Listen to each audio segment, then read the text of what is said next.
brought to you by Squarespace. In 1967, the Soviet Union organized the largest military exercise the world had ever seen to that day. With over 180,000 troops and hundreds of aircraft participating. However, the role of a close air support aircraft, essential for then modern infantry tactics, fell down to fighters. This was a big and embarrassing problem for the superpower. A year later, the Soviets released a report calling for a new attack aircraft to fill in that gap. It would be called the Su-25. After developing nuclear weaponry, military doctrine in the Soviet Union started to change. Attack aircraft were not needed anymore, it was all about the speed and having a fleet of bombers carrying weapons to end the world. However, very soon they would understand that this doesn't work if there's a conventional war, one without the use of these nuclear weapons. After the large-scale exercises in Ukraine in 1967, where the role of close air support was performed by Su-7s and MiG-21s, they realized that this wasn't going to work and soon that they would need a dedicated attack aircraft. Their previous aircraft, the Echelon 10s, were already obsolete. So Soviet engineers got to work designing the future of close air support. The Soviets were so caught up in trying to develop a ground attack fighter that they never really considered that it would have been far easier and cheaper just to tell the world how great they were with a Squarespace website. That's right, sell your jet or your Soviet Empire or anything else with a Squarespace website. They have plenty of great templates, or you can have a go building your own design with their powerful code-free builder. They also have e-commerce tech built into their platform to start adding products and sell straight away. They also have inbuilt email campaign marketing that's easy to use, and their sites are already optimized for mobile phones. Plus, when you click that link, you're actually supporting me and the others that work on this channel by helping fund the animations and do the videos that you love so much. So just click that link and it's a win-win. Simply go to www.squarespace.com/found and get 10% off your first site and domain. Back to the show. Unlike the other jets of the era, influenced by the whole supersonic hysteria, this new aircraft was to be subsonic.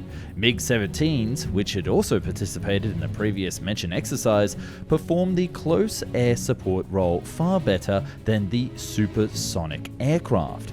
They weren't too fast and pilots had time to aim properly and handle the aircraft easily. And it's exactly this that two engineers at Sukhoi took notice and started developing new design ideas in their spare time. Instead of trying to hedgehog their way through the bureaucracy of the Soviet Union, they decided to make the idea themselves and then use the help of young engineers and students to have together a complete proposal, and only then propose it to Sukhoi himself. And that's exactly what they did. Sukhoi was surprised and interested in the idea, and quickly it was forwarded to the commander of the Soviet Air Force and his higher-ups. This spurred enough interest in the ministry that they decided to put together a new design competition for this attack aircraft. Echelon, Yakolev, Mikoyan, and Sukhoi were to participate. But thanks to the audacity of these engineers, they had an ace up their sleeve.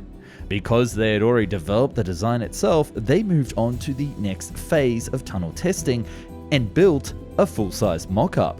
And you can guess that when it came to the actual presentation, when Sukhoi wheeled in their full-size mock-up into the auditorium, the other paper projects were dismissed immediately. The prototype was green-lit, and the game was on. By 1975, the first prototype of the Su-25, called the T-8 at the time, had its first flight, and many more to follow.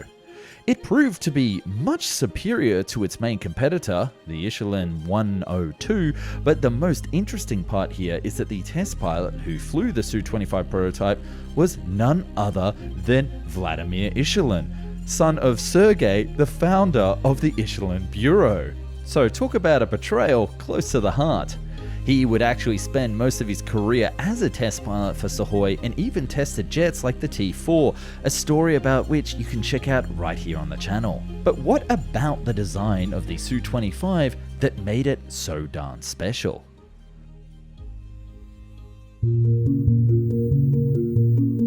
This jet has a traditional aerodynamical design with shoulder-mounted wings. There's nothing too interesting on the surface, but it's what's under the hood that actually makes the difference. Often described as the flying tank, the Su-25 is one of the most armoured aircraft even flying to this day.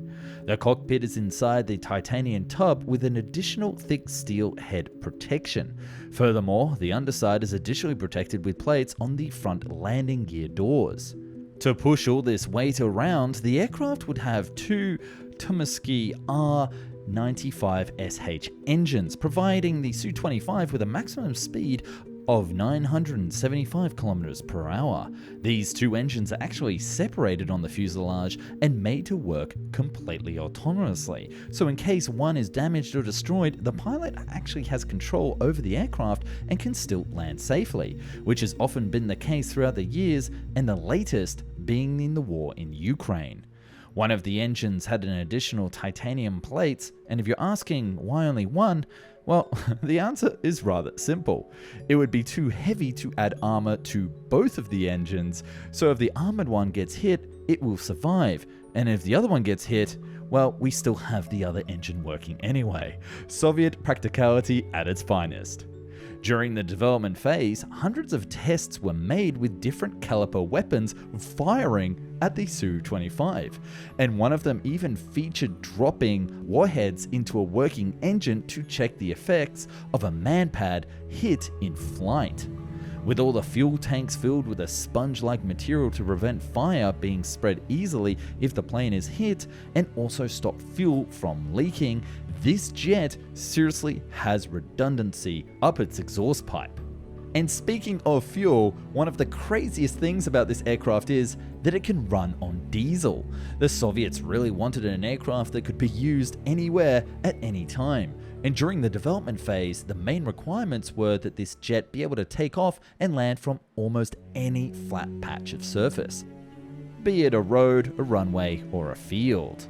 Additionally, it also had to be made out of non-deficiency materials, easy to control and suitable for pilots with less skill, and obviously, very easy to repair. It's basically an AK-47 with wings. The tip of both the wingtips also house air brakes, which help the pilot decrease the speed during an attack run and to land on a very short runway. But this jet is not all just armor, there's also firepower. Unlike the equivalent A-10 in its famous Brrr machine, the Su-25 only has double 30mm autocannons below its nose. However, there is an option of mounting an additional two 23mm autocannons on both wings, which would total to a pretty insane amount of lead being sent down the range. In total, there are 10 hardpoints for different kinds of weaponry, 5 on each wing, with a total ordnance capacity of 4.4 tons. A variety of bombs from 100 to 500 kilogram ones, unguided and guided missiles, and fuel tanks can be carried on these hardpoints, along with R-60 and R-73 missiles, giving this plane at least a chance in air-to-air combat. So what did the Russians even end up calling this colossal killing machine?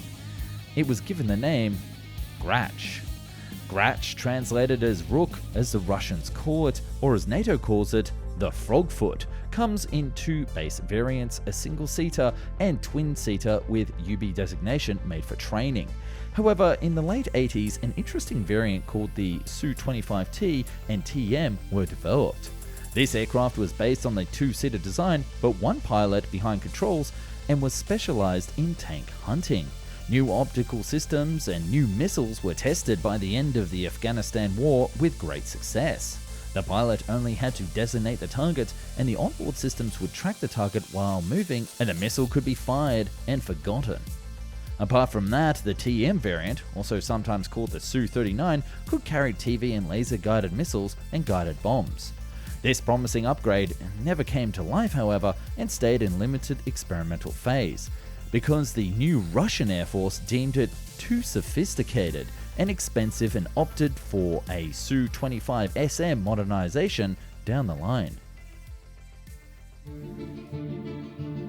After entering service in the USSR, it was used extensively during the Afghanistan War and then used in the Chechen Wars during the 90s.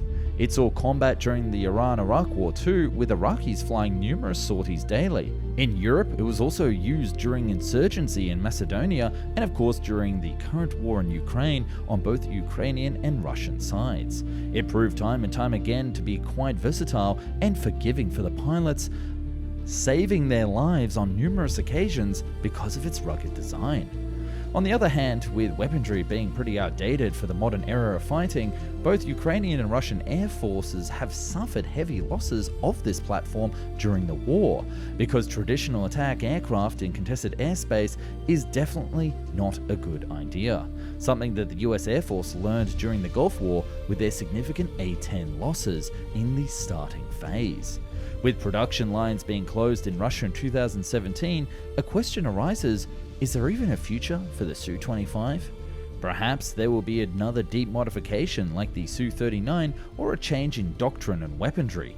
Whatever happens, we can be sure that it will stay in service for at least some time, just like its brother from the US, the A-10. Let me know your opinion down below and what you would like to see next here on the channel at Found and Explained. And if you haven't subscribed already, click that subscribe button because we really need some more people to boost us up to that goal of 1 million subscribers. See you next time.